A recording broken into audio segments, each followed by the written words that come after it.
Give me a bold prediction for free agency for the 49ers. Bold. They don't sign anyone of interest at all. That it's boring. That's bold. Worse than last year. Like if last year was bad, Ward.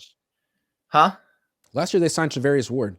Yeah, which was cool. You know, again, like especially I know you felt underwhelmed by what they did, which it was like, you know, it was cool. They went defense and special teams in an offensive league. They went defense and special teams. Yeah, and I think it's gonna be.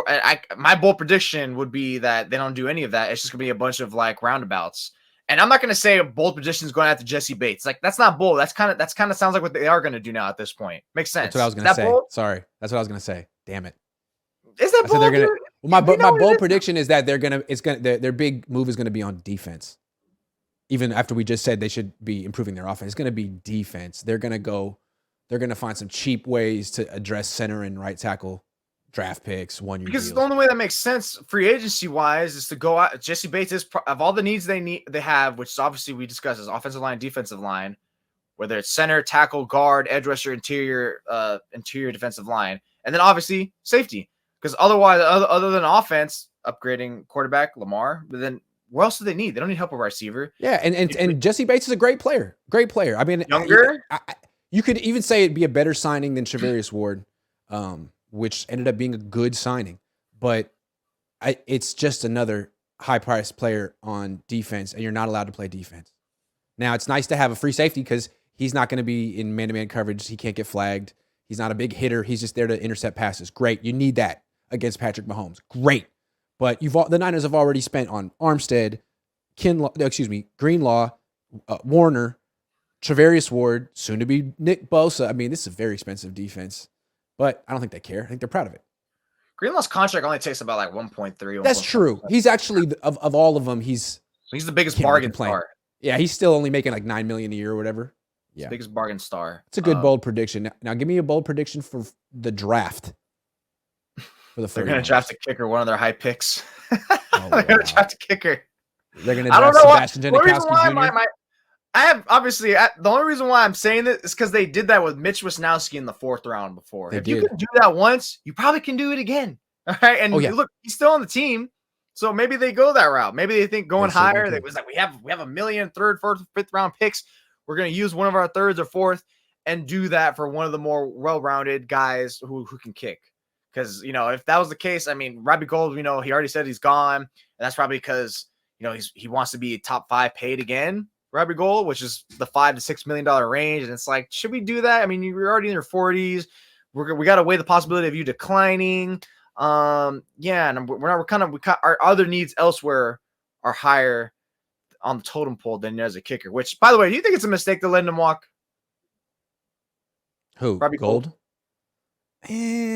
I think he's starting to decline. I think they may not want him anymore. I think he couldn't even get the ball to the end zone on the kickoff. Yeah, they definitely don't want him. That's why they're letting him. That's why they're like, if the fact that they're letting him hit free agency says we definitely are okay with you if you leave. I think they feel like he's finally starting to deteriorate. Maybe they're wrong. Because he was 7 of 11. What, from like 40 to 50? I'm saying. I think they feel it's time.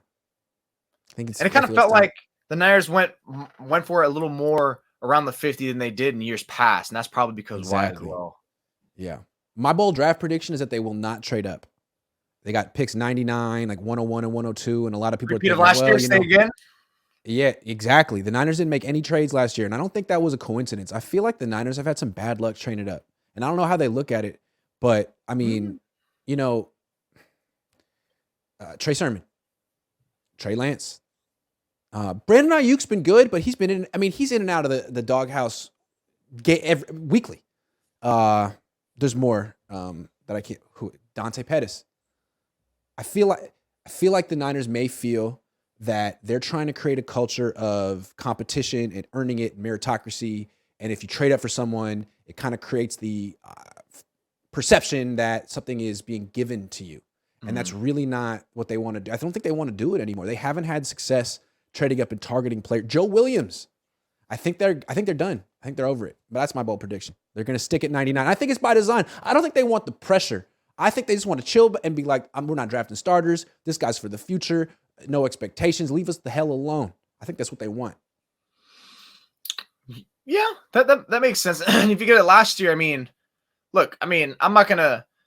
Purdy was great, but let's not act like they actually thought that was gonna happen. The real players they expected to be contributors are Drake Jackson. That was kind of a whiff in year one. Tariq Catcherfield were to be found. Samuel Womack, they pulled the plug on him as soon as the season started, unfairly. Right. Who else? Ty Davis Price never got a chance. Danny Gray didn't do a thing again. Gray. Yeah. So, Spencer Burford surprised them, and because Daniel Brunskill was hurt. They needed a right guard for practice. Spencer Burford proved to be just as good as Daniel Brunskill. They stuck with him. That was weird. That's unknown. That's also weird. Daniel Brunskill got a much higher grade from PFF than Spencer Burford. Much higher. Which I wonder is he? We didn't mention him as a player to resign. Yeah, he wouldn't be bad. I mean, he's solid. He's been solid for the Niners. Not much money at all. Still, I mean, unless he's a starting material. Maybe that's what he wants. Maybe he wants to be a starter because he probably could land a starting job somewhere. Yeah, maybe he'll go to the Dolphins. Oh, yeah, the Dolphins. Or Houston. I really hope that I got more bold predictions. This isn't the draft. I really hope that D'Amico Ryans doesn't draft a quarterback and does what Kyle did and passes on a quarterback, takes a D lineman, and signs Jimmy. Do that, D'Amico. Please do that.